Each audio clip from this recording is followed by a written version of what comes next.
Let's move on to the next one. Has anyone in your life ever suffered from depression? Great question. This is one of those good qualifiers, and because of that, I'm going to move it up here. We're going to deal with the yes/no questions because they're simple and easy to work with. Yes, no, maybe. And we could clarify this a little bit more. Has anyone in your family, uh, anyone who is close to you that you've had a close relationship with, friends, family, significant other, you could be more specific because has anyone in your life ever suffered from depression could literally be somebody in your class that you had in class one time that you didn't even really know, but they are technically in your life. So how do you respond to that? The trick to writing a good question is trying to think of all the different ways that your question could be interpreted and then trying to make sure that you reduce all those misinterpretations by being specific enough to direct people to one or more answers.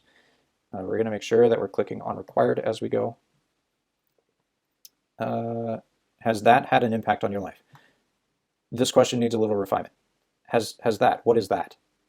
I know in your head when you're writing this, you're probably thinking, yeah, that is depression. But once again, this is one of those, you have to make sure that you're explicitly clear that it's super duper easy to understand. Like the person that just sees this question alone understands this question. So how has depression had an impact on your life? And this is a good opportunity to drop in a number scale. It's adjusting paragraph, avoid paragraphs. We're going to use a linear scale. It's going to ask you from what to what. And you could say from 1 to, what do you want that number to be? 5, 10. Remember, the more options you give, the finer detail you'll get, but the more confusing it might be. So think about how big your scale needs to be. If you are going to put 1 here as no impact, and over here it would have to be the most severe impact. Severe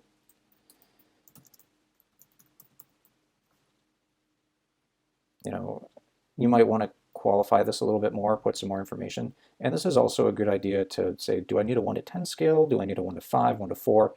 One of the tricks to getting data that flips on one side or the other is when you give a 1 to 5 scale, you're going to end up with a lot of people that say, I don't know, kind of in the middle, 3.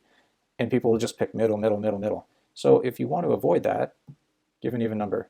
Force them to pick, is it 75%? Or 50%, is it a 2 or a 3 or a 4? And make sure that you really direct them where you want them to go. You're not trying to elicit a specific answer, you just want them to pick a side and give you some good data instead of being wishy-washy about it, if that makes sense to you guys. I hope it does.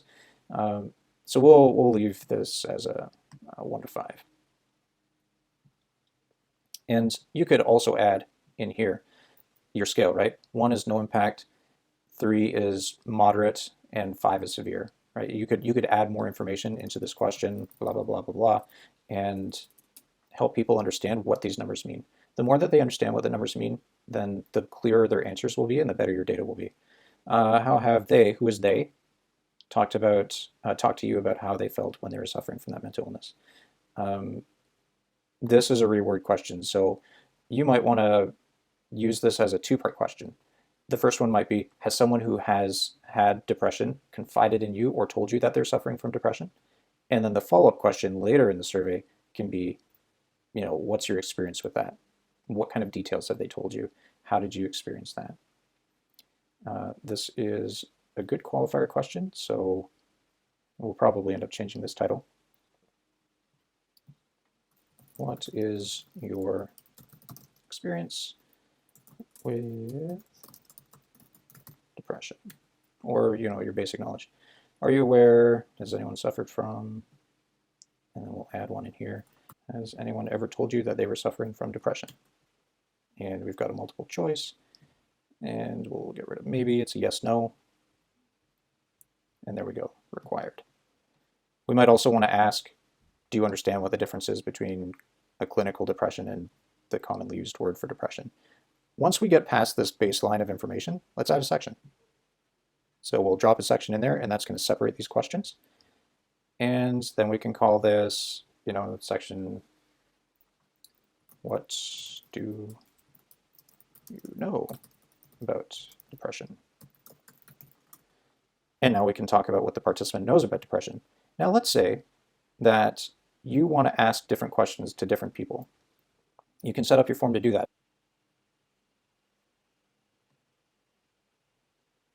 Go to section based on answer.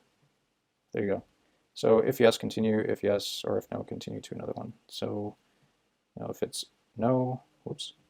If it's yes, go to your experience. If it's no, then you can go to that one. So this might be a very early on filter question. I'll get rid of this thing because it's just going to confuse stuff right now. But that's what you can do. Let's do a grid question. I'll show you this. We could do a multiple choice grid or a checkbox grid. Either way is fine. Multiple choice allows you to pick one thing per response. A checkbox would allow you to pick multiple things. So our rows. Someone you care about told you we're suffering from depression. Someone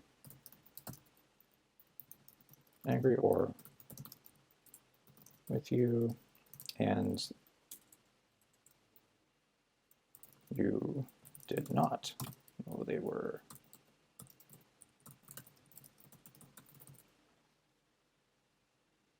And then you can give all kinds of responses, right? I would be compassionate. I would be scared. You're going to need to pick responses that make sense to you. What I want you to see now is how this plays out. One thing you need to think about is how do your questions look when you actually write it as a survey? So we're going to go to a preview mode, and this is what it looks like. Okay, please answer yes. And what you select in here will actually show up in your results. So you'll probably want to get rid of those things when you're done testing. And I do encourage you to please, please, please test your survey before you send it out to people. Are you aware? Yes. Sure, yes, and then go to the next thing.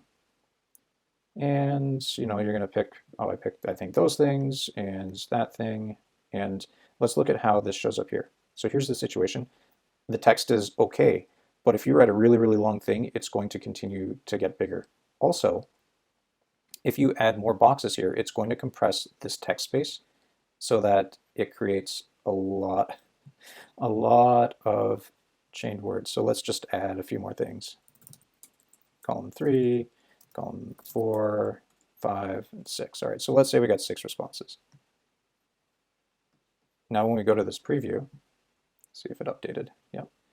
Look how this gets compressed over here. So consider that you need to maybe pick 4 to 5 at most columns, and then you'll have some room for your rows. But make sure that your rows don't make people read 1 word per line, because it's going to be difficult to read, and if it's difficult to read, then people aren't going to do it. This is a good opportunity to turn a question that's really open into a number. So what we can do, we can approach this in a couple ways. We can reword this so that it creates a multiple choice, or we can do a checkbox. And we can say, what would your response be? It would be like A, B, C, or D, right? Just give them a multiple choice question, and then you can assign, after the fact, you can assign a point value to each answer. Maybe 1 is a pretty non-responsive type of response, and a number 4 answer would be an extremely responsive type of response. Positive, negative, you've got to decide that. But it will allow you to take something that is a qualitative response and turn it into quantitative. The same thing with checkboxes. You could say for each time a box is checked, that respondent increases the score of the question by 1. When you take a question and you can turn responses into numbers, then you can use them in data very easily. So consider making questions work like that. True or false, most people, this is a good kind of intro question.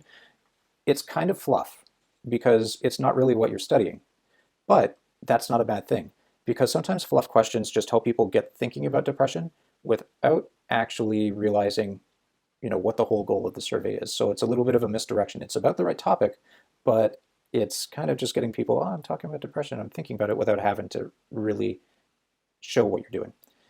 Try to include maybe 1 fluff question or 2 fluff questions at most. I'd say like 1 in 10 is a pretty good ratio. If a parent had depression, okay, yeah, these would be good examples for checkbox or multiple choice. And when you have a multiple choice question or a checkbox, you can always click Add Other. And then this is a write-in response. So you can go in there and I like these 4. I'm also going to write in my own answer. And that will provide some flexibility if you want to get key terms, but keep in mind that for every response, you're going to have to read what that other response is and make sure it makes sense. Short answers and paragraph answers I would try to avoid when you're doing a data-driven survey. If it's a survey like you want to know opinions and it's more about case study, then short answer and paragraph makes sense. But keep in mind, for every survey that goes out with a paragraph answer, you're going to have to read a paragraph for every person. So if it goes out to 20 people, that's 20 paragraphs for one question that you got to sort through and then connect the dots to. Thanks so much for tuning in, guys, and I hope this helps you. Remember, for your questions that you're doing for tomorrow, I'm just looking for questions, right? Just give me some good questions. I want to see that you're making some progress on what you're doing, and we can have a dialogue about what's working and what's not working if need be. Hope everyone's healthy, safe, and having a great day. Bye-bye.